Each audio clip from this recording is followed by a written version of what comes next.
эки адамдын башы бириксе эле саясаттан сүйлөп калдык, түшүнөсүңбү, түшүнбөйсүңбү анысы кызыктырбайт.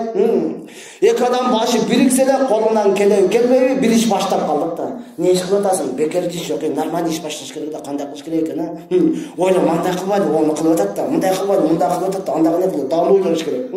Эки адам биригип эле саясат не болуп атат, паланчы депутат мындай дебеди, мынандай деди го, эми мынандай болот экен го, мынандай болот экен. Түшүнөсүңбү, түшүнбөйсүңбү, ошол жака кирип кеттик да, урматтуу тууган. Анан сиз кыйналбай ким кыйналат?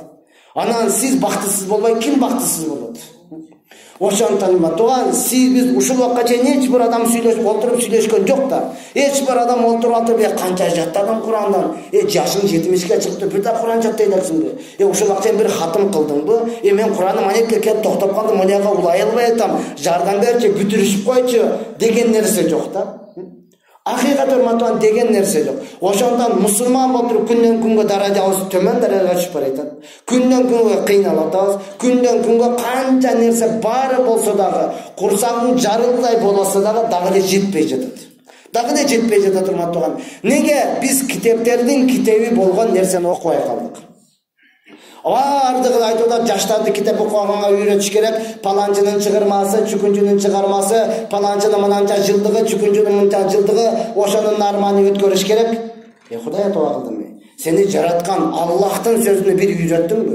Сен буну окуй турган болсоң, өзүң дагы рахат аласың, үй бүлөң дагы рахат алат, үйүңдө дагы береке болот, тынчтык болот, үйүңдө шайтан деген нерсенин бардыгы чыгып кетет, периште дегендин бардыгы кирет, бардыгынын жүзүндө нур болот, ар бирөө сүйлөсөң жагымдуу болот урматтууган.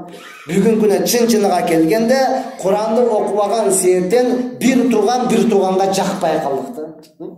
Сөзү вообще башкача жакпайт да.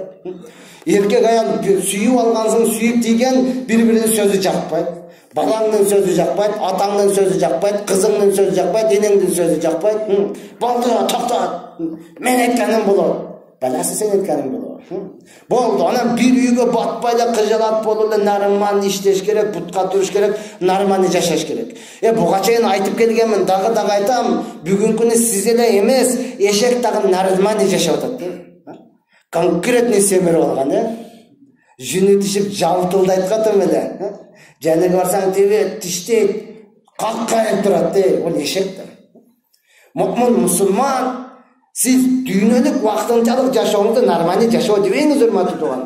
Үйүңүздө машалла жок дегенде күнүгө бир сүрө окулуп турган болсо, жок дегенде 10 аят окулуп турган болсо, үйүңүздө жок дегенде таалим болуп турган болсо, мына ушуларды нормально жашоо десеңиз болот.